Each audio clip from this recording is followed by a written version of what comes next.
Nueva designación.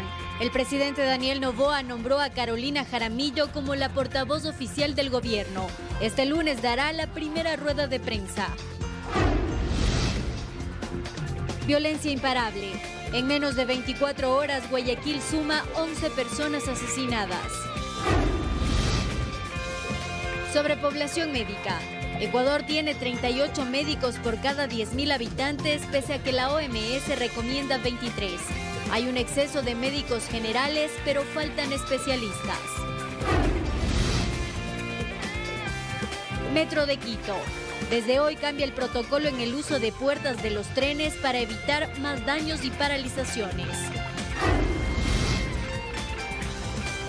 La guerra no cesa. Ucrania lanzó su mayor ataque contra bases rusas. El hecho ocurre un día antes de las conversaciones de paz en Estambul. Teleamazonas presenta 24 horas con Belén Merizalde. Muy buenas tardes, amigos. Bienvenidos a 24 horas dominical en este primer día del mes de junio. Alegría en Ecuador por los logros de dos compatriotas a nivel internacional. William Pacho alcanzó la victoria en la Champions League de la mano de su equipo, el PSG, mientras que en el ciclismo Richard Carapaz se sube de nuevo al podio en el Giro de Italia. Y para tener más información sobre los deportes que tanta alegría nos han causado este fin de semana, ya está con nosotros Alberto Astudillo. Albert, cuéntanos de estas victorias de nuestros queridos compatriotas. Hola mi querida Belén, amigos deportivos, bienvenidos, buenas tardes. ¿Cómo no alegrarse si ha sido un fin de semana de estos maravillosos, ¿no? Con el deporte nacional brillando en su máximo esplendor y a nivel internacional. Empecemos precisamente con lo de William Pacho, que resulta ser el primer ecuatoriano en levantar ese codiciado trofeo, la orejona, la de la Champions League, el mejor fútbol europeo, con un equipo que realmente lo ha buscado varias temporadas y que incluso llegó a tener a los mejores jugadores, entre ellos Lionel Messi, Neymar y compañía, y que no pudieron levantarla. La tercera, ahí uno decía, el Inter tendrá argumento necesario. Miren qué jugada de Dembélé, ¿no? De maestro, de crack para habilitar a un jugador y que Luis Enrique Mayulo al 86 conseguirá el definitivo 5-0, impresionante, con esa camiseta 51 que habla de todo lo que ha venido consiguiendo y de un hecho particular, la edad en que su señora madre perdía la vida, el 51, ese empujón anímico que tiene el tricolor para después demostrarle a todo el Ecuador lo alegre y lo feliz que estaba. Y entonces vamos a ver los festejos, a ver cómo se vive del París. En agosto del 2024 debutó precisamente con el equipo parisino. En septiembre del mismo año debutaba en Champions League y se ganó el puesto por su jerarquía, por su dinamismo, por cómo está atento a la jugada, a evitar que el equipo salga hacia adelante, me refiero al equipo rival. Y ahí llega Marquinhos, que lo veremos con la selección brasileña, convocado por Ancelotti. Llegan a París y empieza esta celebración, este festejo. ¿Cuánto tiempo buscó el Paris Saint-Germain esta copa, la orejona? Bueno, había que contar con jugadores de la categoría de, como vemos, el capitán, como William Pacho, como Dembélé. Bueno, hay algunos jugadores que han marcado una diferencia enorme, y entre ellos nuestro seleccionado nacional. Triplete, ¿no? Espectacular por todo lo que ha conseguido este año, con un Luis Enrique realmente apasionado. ¿Y qué dijo William Pacho a propósito? Sus palabras, su sentir, sus emociones. Escuchemos al tricolor. 0 al tercer, bueno, 3-0 ya, bueno, no me la creía, y bueno, ahí me acordaba en medio del partido la paz, la tranquilidad que hay que tener para sacar un buen resultado y ganar esta Champions, que bueno, lo hemos conseguido gracias al grupo, al staff, y en una final siempre hay motivaciones de más, y bueno, que íbamos a estar más del 100%, al 100-80, entonces si la bajábamos un poco a todo eso, creo que íbamos a manejar el partido de la mejor manera como lo veníamos haciendo, entonces creo que lo hicimos bien, supimos aprovecharlo y bueno, gracias a Dios se nos dio y contentos por eso. ¿Qué le dirías a la gente de Ecuador, de Quinidé? ¿Qué les dices? No, ellos saben lo que significa esto para mí, para ellos, para todos los ecuatorianos. Soy el primero en ganar la Champions, nada, estoy muy feliz por eso y ahora en unos días voy a regresar a Ecuador para disfrutar con ellos también. Carapaz, Carapaz, Carapaz.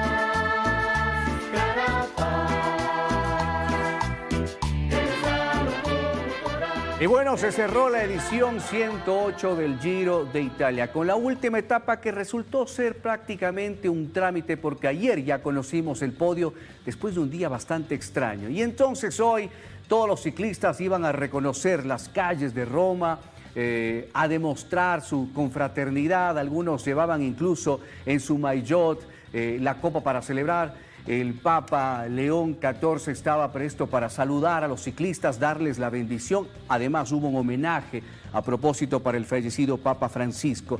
Todo esto en un momento de ceremonia, porque ayer, insisto, se había definido el podio con Simon Yates en el número 1 con 82 horas, 31 minutos y 1 segundo. 3.56 atrás Isaac del Toro, 4.43 Richard Carapaz, que lo vemos aquí en estas imágenes, reconociendo todo su talento, toda su labor. Ayer faltó un poquito de piernas con Isaac, una discusión que crea un poquito de polémica, pero prácticamente era lo que se debía esperar. Olav Koji fue el ganador de la etapa última de este paseo que se celebró en Roma, por las calles de Roma. Edición 108, que nuevamente pone a Richard Carapaz en el podio. Su tercer podio en el Giro, el quinto en las grandes vueltas, porque recordemos también estuvo en el podio de la Vuelta a España y del Tour de Francia. Uno de los mejores ciclistas, no solo del país, sino a nivel continental. Y el Senza Fine, que se le entrega a Simon Yates, que tuvo una etapa 20 espectacular, una estrategia al final, porque no era protagonista. El equipo supo aprovechar precisamente una de las etapas donde hay que buscar y preciso para llegar a llevarse el infinito. Y así cerramos ese Giro de Italia, que lo hemos seguido aquí en Teleamazonas etapa tras etapa, pero para contarnos todas las sensaciones, para contarnos el día a día, etapa a etapa de Richard Carapaz y de las sensaciones de los otros ecuatorianos, vamos a hacer un contacto precisamente esta Italia con nuestros dos corresponsales, Jessica Díaz y el Pato Javier Díaz, para que nos cuenten más de esta hermosa sensación de un ecuatoriano en el podio del Giro 108 de Italia. Adelante, Patricio Javier, te escuchamos. Il passaggio della testa della corsa, 17 secondi. Gracias, estudios. Muy buenas tardes, amigos y amigas del Amazonas. Les saludamos desde Roma, porque hoy se cierra el Giro. Y ahí, Richard Carapaz ha sido gran figura, ha sido protagonista y ha vuelto a llenarnos de orgullo a los ecuatorianos. La bandera de nuestro país está en lo más alto del ciclismo mundial, gracias a la locomotora del Carchi. A continuación, preparamos un informe de lo que ha sido el paso de Richard Carapaz en este Giro de Italia 2025. La actuación del ciclista ecuatoriano Richard Carapaz en el Giro de Italia 2025 fue memorable. Fue uno de los participantes que más espectáculo brindó a lo largo de toda la carrera. Sus ataques sorpresivos y contundentes dejaron fuera de competencia a dos de los favoritos, el esloveno Primo Roglic de Red Bull Bora y a Juan Ayuso del UAE. Uno de sus arranques letales para sus contendientes los llevó en solitario a la meta de la jornada 11 en Castelnuovo del Monti el 21 de mayo, sumando así su cuarta etapa ganada en el Giro de Italia, tras 3 etapas en la Vuelta a España y una en el Tour de Francia.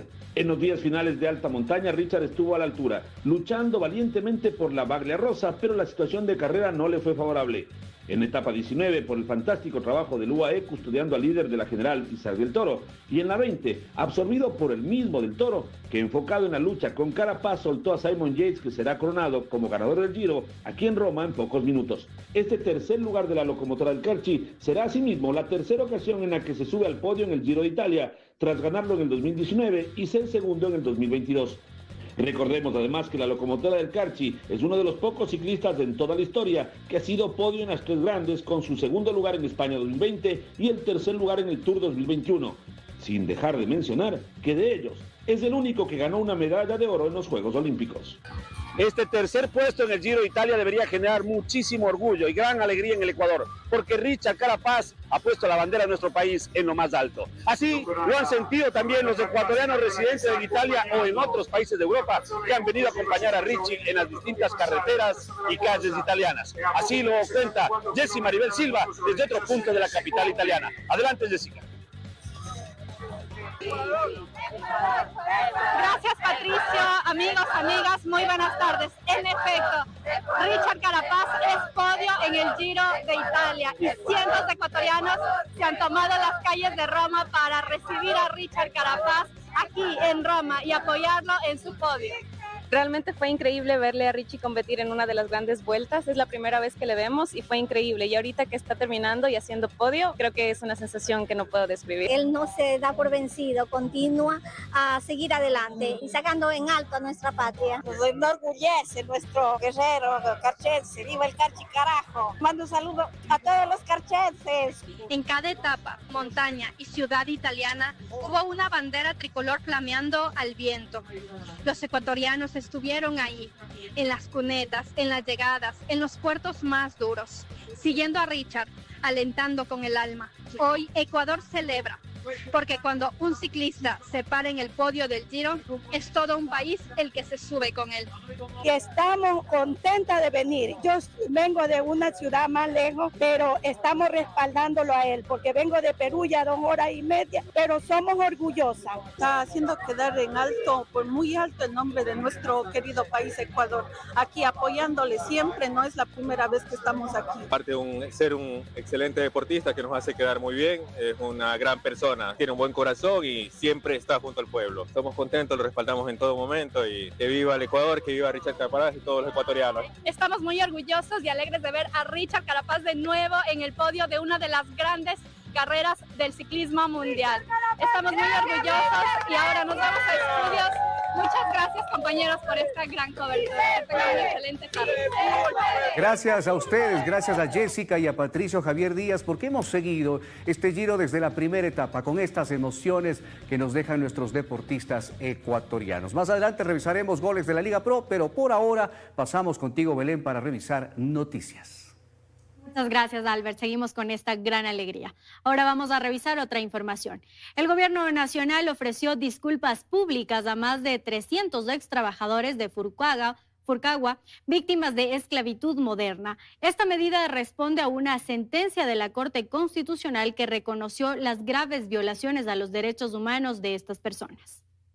Esta es la primera reparación, las disculpas públicas por parte del Estado. Con estas palabras de la ministra de Trabajo, Ivonne Núñez, el gobierno nacional ofreció disculpas públicas a más de 300 trabajadores víctimas de esclavitud moderna en las plantaciones de la empresa japonesa Furukawa en la costa ecuatoriana. Este evento se desarrolló en la Plaza Grande, en el centro histórico de Quito, como parte de las reparaciones ordenadas por la Corte Constitucional tras una sentencia que reconoce violaciones a los derechos humanos entre 1963 y 2019. El reconocimiento exhaustivo de que se violaron sendas disposiciones normativas nacionales e internacionales que afectaron en esencia la dignidad del ser humano, que afectaron en esencia los derechos laborales. Según la sentencia de la Corte Constitucional, los trabajadores de esta empresa, en su mayoría afrodescendientes, vivían en condiciones inhumanas, sin agua potable, sin acceso a salud ni educación y sin equipos de protección adecuados. Y aunque se ordenó una reparación económica a cada una de las víctimas, esto aún no se concluiría. Me crié en la empresa Furukawa, llegué desde los 2 años, salí cuando tenía 37 años. Ya debían habernos reparado la primera reparación económica, pero no hemos recibido nada. Que tiene que ser restablecer la condición de vida de las víctimas. Y eso no ha ocurrido, señores y señoras, porque las víctimas siguen afectadas en su salud, siguen sin acceso a vivienda, siguen sin cobrar siquiera sus reparaciones por parte de la empresa. Y que hoy se trabaja en ello, explican. Durante el acto se entregaron además reconocimientos simbólicos a las víctimas y se declaró el 31 de mayo como el Día de los Trabajadores de Furukawa, como símbolo de memoria y justicia. En Quito, Ismenia Solórzano, Teleamazonas. Un incendio en la refinería de Esmeraldas ha generado preocupación por su impacto en la producción de combustibles. Según el exministro de Energía, Fernando Santos Alvite, lo más grave sería el posible daño al cuarto de comando, esencial para la operación. Aunque no hay confirmación oficial, la paralización podría extenderse hasta finales de este año.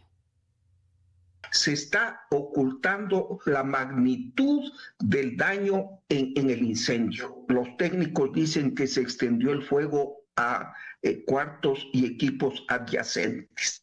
Esto configura un panorama muy complicado. No es solo el cambiar la subestación eléctrica. El fuego se extendió por el cuarto donde tienen los controles y tienen que reparar muchas cosas. Hay que hacer un nuevo cableado. Personas de la refinería creen que va a estar sin operar plenamente, sino hasta fin de año. La estratega y comunicadora Carolina Jaramillo Garcés anunció que será la portavoz oficial del gobierno nacional. Aunque aún no hay un anuncio formal por parte de las autoridades, se espera que su presentación sea este lunes. Jaramillo será la encargada de informar las decisiones y posturas del gobierno de Daniel Noboa. En su experiencia resaltan cargos tanto en el gobierno de Rafael Correa como también en el de Lenín Moreno.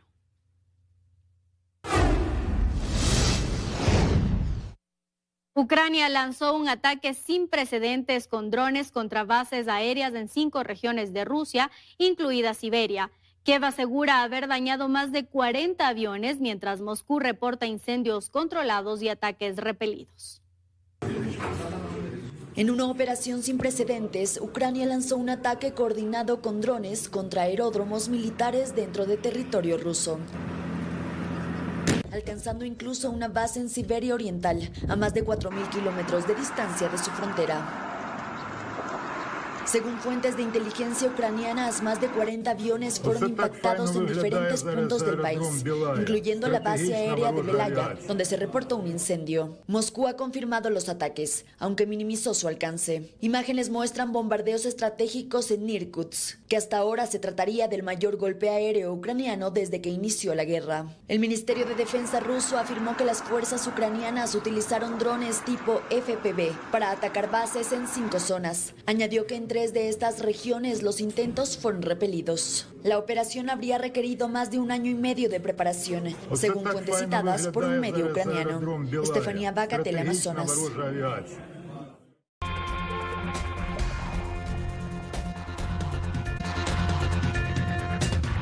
13:20. Seguimos revisando más información. 8,4 toneladas de droga provenientes de Ecuador fueron incautadas en una terminal portuaria de Panamá este fin de semana. Los 7,000 paquetes hallados ocultos dentro de un contenedor tenían como destino Bélgica. Autoridades panameñas hicieron pública esta gran incautación a través de redes sociales. Este contenedor mantiene trazabilidad de Ecuador y con destino final Bélgica.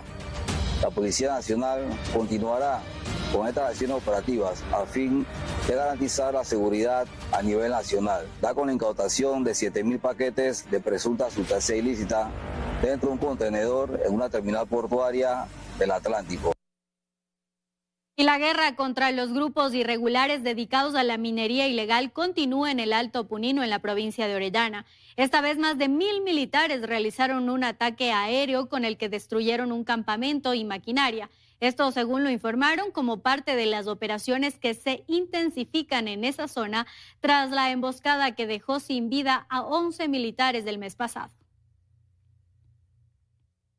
La inseguridad en Guayaquil se ha convertido en una de las principales preocupaciones. La ciudad enfrenta una crisis de violencia. En menos de 24 horas se reportaron al menos 11 asesinatos.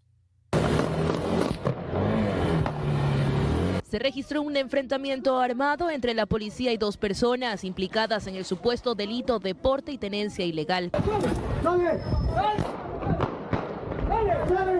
El operativo se dio en la cooperativa Paraíso de la Flor, distrito Nueva Prosperina, al noroeste de Guayaquil. En una casa se encontraban sujetos fuertemente armados. De acuerdo a esa alerta, procedimos a registrar un domicilio, haciendo un allanamiento en flagrancia, logrando la aprehensión de 2 ciudadanos mayores de edad. Los detenidos serían parte de un grupo armado conocido como Los Igualitos. Las fuerzas del orden decomisaron municiones y armas.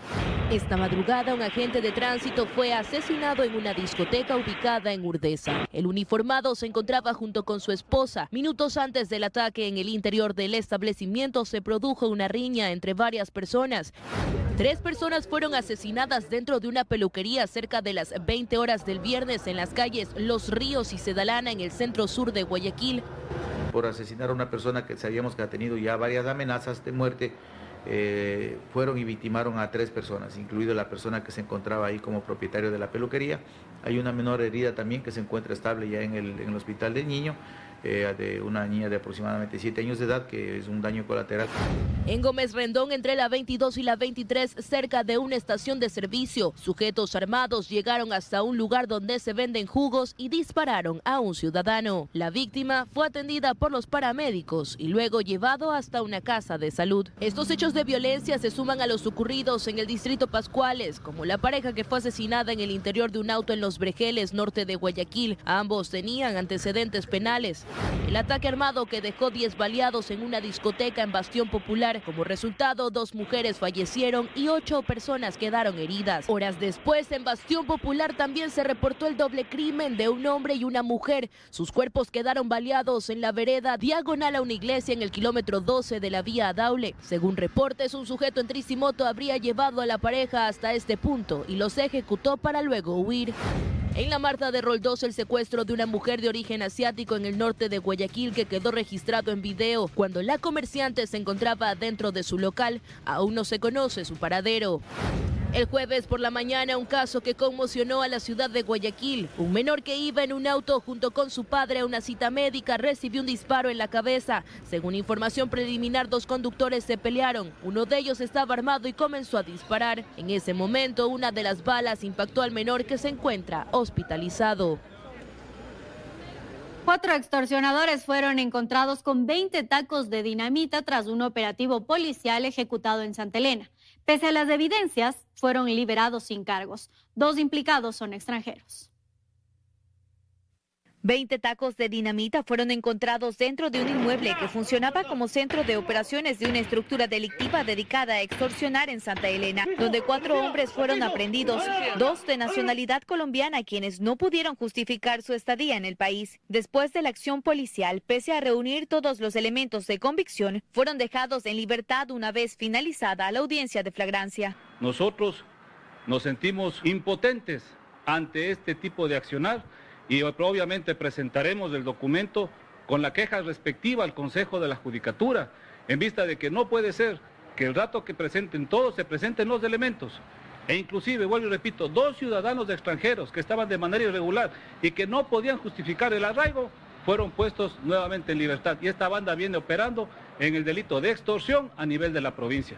El allanamiento fue ejecutado por labores investigativos de inteligencia tras la denuncia de un ciudadano. El comandante de la subzona, Jorge Adati, manifiesta que esta sería la 4ª ocasión que sucede lo mismo.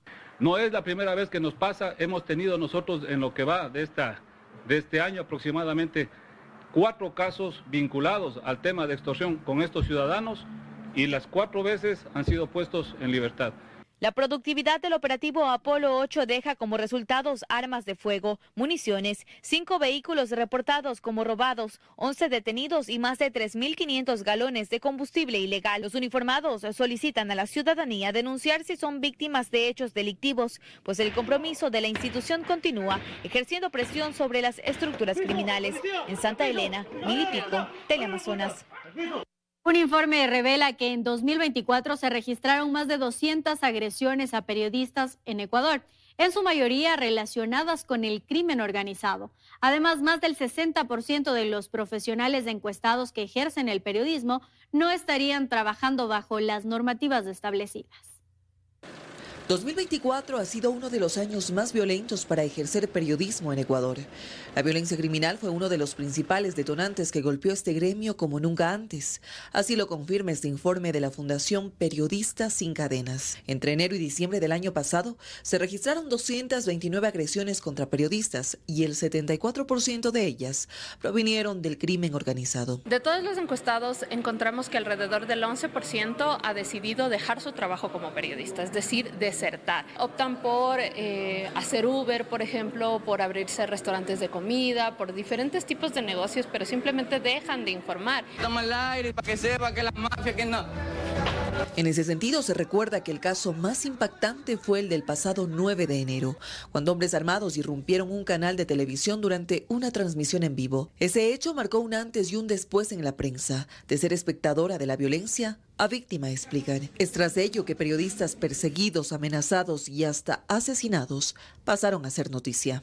Y por otro lado también estamos identificando que hay desplazamiento forzoso de periodistas dentro del país huyendo por la violencia. Los periodistas están saliendo de zonas en donde han sido amenazados y por esa razón tienen que huir a otras partes del país. El informe revela además que las ciudades más peligrosas para ejercer el oficio del periodismo son Guayaquil, Quito, Esmeraldas y Manta. Pero a esto se suma otro golpe, la precariedad laboral. Pues según encuesta realizada a periodistas en Ecuador, más del 60% estarían trabajando sin un contrato formal ni afiliación a la seguridad social. Hemos detectado casos en los que hay periodistas que llegan a cobrar $1 por nota periodística, por ejemplo en la Sierra Centro. Hay periodistas de Esmeraldas, una ciudad muy violenta, que cobran $5 por nota periodística. Según este último informe de Periodistas Sin Cadenas, el 94% de las agresiones registradas en 2024 siguen impunes, pero pese a ello tienen la seguridad de que estos casos marcarán un precedente en el periodismo ecuatoriano. En Quito, Ismenia Solórzano, Teleamazonas.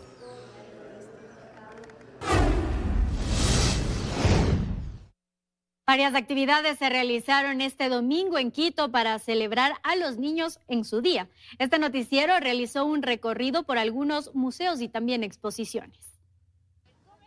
Este no es un domingo cualquiera. En Quito, decenas de niños llenaron las calles, parques, centros comerciales y museos.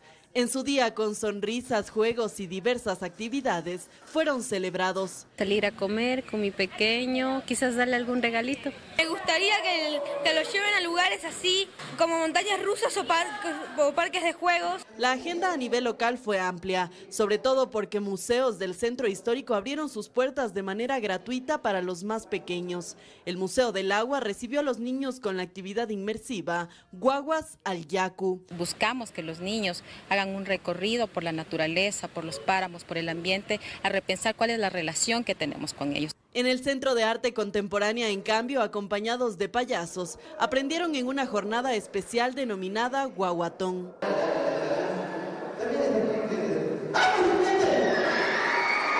Así también otras exposiciones se organizaron a lo largo de la ciudad, enfocados sobre todo en el aprendizaje de los más pequeños. Dando charlas para que los chicos conozcan cómo trabajamos las organizaciones que trabajamos en conservación de las especies, a que aprendan sobre las especies, el cóndor, el oso, diferentes aves. Y sí, un día lleno de actividades, risas y colores, en el que hablar de infancias seguras, saludables y con acceso a salud y educación es esencial.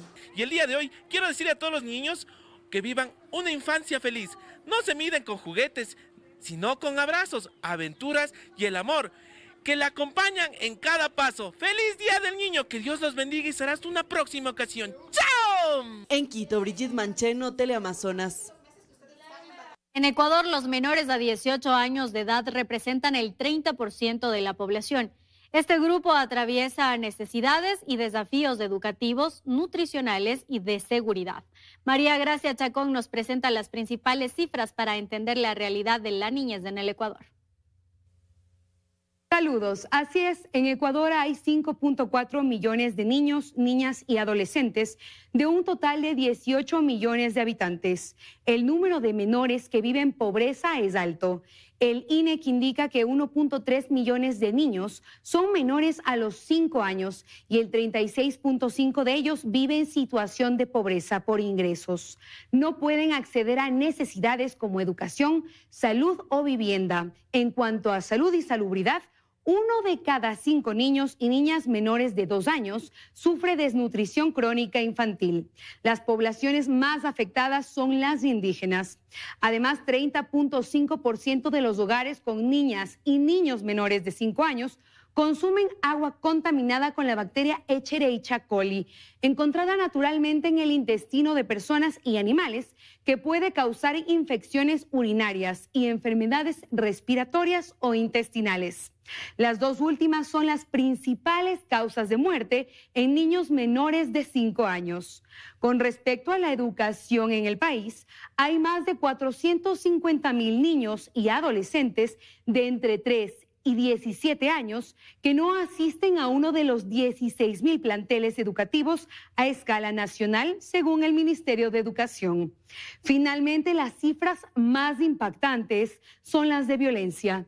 De acuerdo al INEC, entre 2021 y 2024, los homicidios contra niños y adolescentes de entre 0 a 17 años aumentaron en 627%. Es la primera causa de muerte en adolescentes de 12 a 17 años. Además, 1 de cada 2 niños y niñas menores de 5 años es maltratado física o psicológicamente en sus hogares. Por ello, según el Ministerio de Inclusión Económica y Social, 2.060 niños y adolescentes viven separados de su entorno familiar. El 48% debido a maltrato, el 15% por negligencia, el 13% por violencia sexual y el 11% por abandono. Bienvenidos a Hora 25. Soy Andrés Carrión y en Hora 25 llevamos el análisis a su pantalla. Cada semana ponemos los temas sobre la mesa, con los protagonistas de la noticia, los líderes de opinión y los expertos más influyentes. Soy Belén Merizalde y en Hora 25 analizamos los temas que realmente importan. Únete a Hora 25, todos los domingos en su nuevo horario, a las 10 de la noche. Hora 25, la noticia.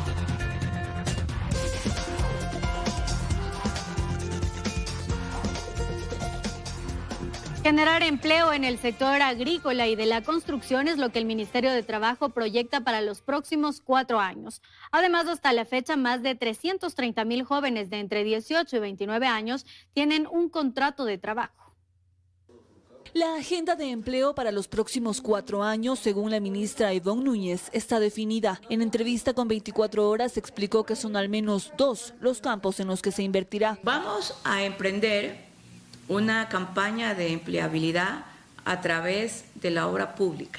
El presidente lo ha anunciado, que él tiene proyectado una inversión de $3.000 millones. Y estamos muy animados porque la ciudad, por ejemplo, de Quito va a observar una oferta de campaña que es la construcción de una torre adicional al Hospital Solca. Y tenemos otra empleabilidad que la estamos trabajando con el Ministerio de Agricultura. Aunque todavía prefiere no hablar de un número estimado de empleos, sí asegura que se busca mano de obra calificada y se aplicarán al menos 3 tipos de contratos que incluirán beneficios. Ahí hay contratos temporales, pero después vienen los otros contratos, que son los contratos fijos, que son contratos directos, pero también en la obra pública se generan contratos indirectos. Tanto el de la construcción como el sector agrícola, estas 2 empleabilidades tienen deducciones tributarias. Y en cuanto al empleo joven, asegura que continuarán los esfuerzos para que más empresas los incluyan en su nómina, pues hasta la fecha ya son 330,000 los que cuentan con un contrato. A través del contacto con las empresas, hemos recorrido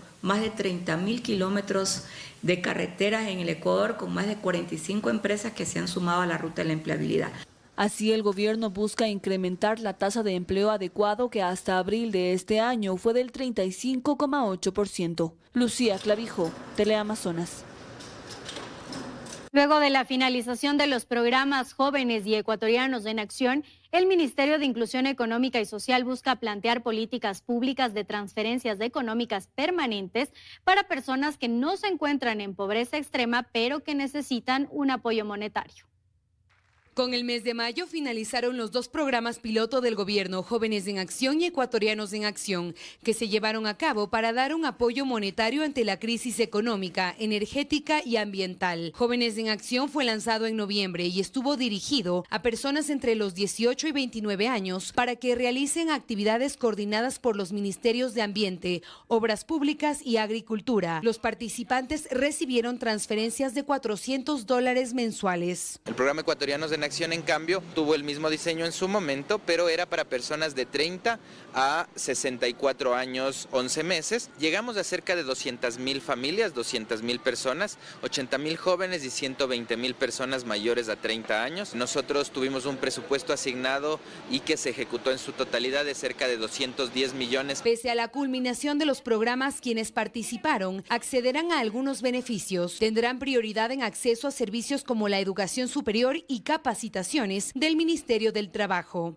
Vamos a abrir espacios integrales, tanto familiares o juveniles, y ellos van a tener prioridad para acceder a estos espacios y también a las bolsas de empleo, tanto públicas como privadas, con las cuales tenemos convenio. Los dos programas iban dirigidos a segmentos de la población que no están en pobreza extrema, pero que necesitaban un impulso económico temporal. Grupos que actualmente no cuentan con una política pública de transferencia monetaria permanente. Identificamos que ellos también necesitan este impulso económico, este capital semilla, y vamos a conjugar todas estas iniciativas que piloteamos ya para una política pública permanente y que esté financiada todos los años. Programas de transferencias condicionadas y temporales, pero acompañadas también de procesos de capacitación, emprendimiento. Además, el ministro de Inclusión, Harold Burbano, agregó que se están realizando esfuerzos para que los participantes de los programas del MIES puedan acceder a financiamiento en la banca. María Gracia Chacón, Teleamazonas.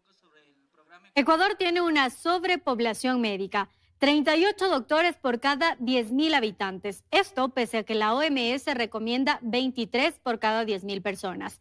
El problema es que no existe la cantidad suficiente de especialistas en áreas como, por ejemplo, cardiología y neurología.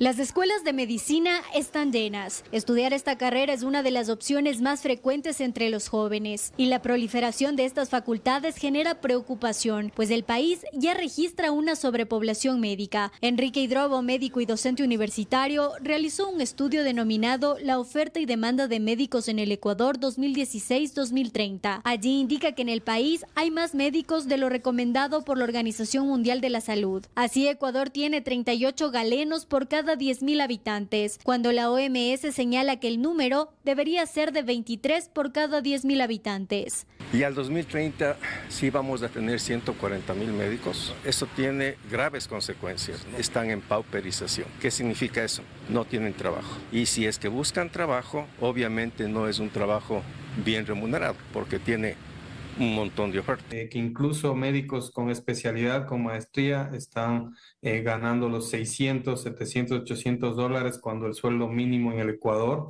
de acuerdo al manual de puestos del Ministerio de Salud, debería ser 1,670 dólares. Pero si tenemos tantos médicos, ¿por qué en los hospitales públicos siempre hacen falta más? Hay 41,000 médicos generales y hay prácticamente casi es la mitad de los médicos especialistas. Sobrepoblación de médicos generales y tenemos falta de especialistas. El sistema de salud no tiene un sistema de formación de especialistas de residencia médica, es decir, el médico general cuando sale a buscar qué posibilidad tiene de hacer un posgrado. Y a eso se suma otro problema, la proliferación de facultades de medicina, cuya aprobación está en manos del Consejo de Educación Superior, CES, y la cada vez menor calidad en la educación. Ya hay 40,000 estudiantes de medicina. Si se siguen creando más universidades y más facultades de medicina, obviamente la situación va a empeorar. Y obviamente el problema es la calidad de médicos que están egresando. Hay una permisividad a que universidades que recién inician su labor abran sin ni siquiera laboratorios para las prácticas. Datos a los que las autoridades y estudiantes deberían poner atención para evitar ser parte de una creciente problemática que parece no tener control. Belén Merizalde, Teleamazonas.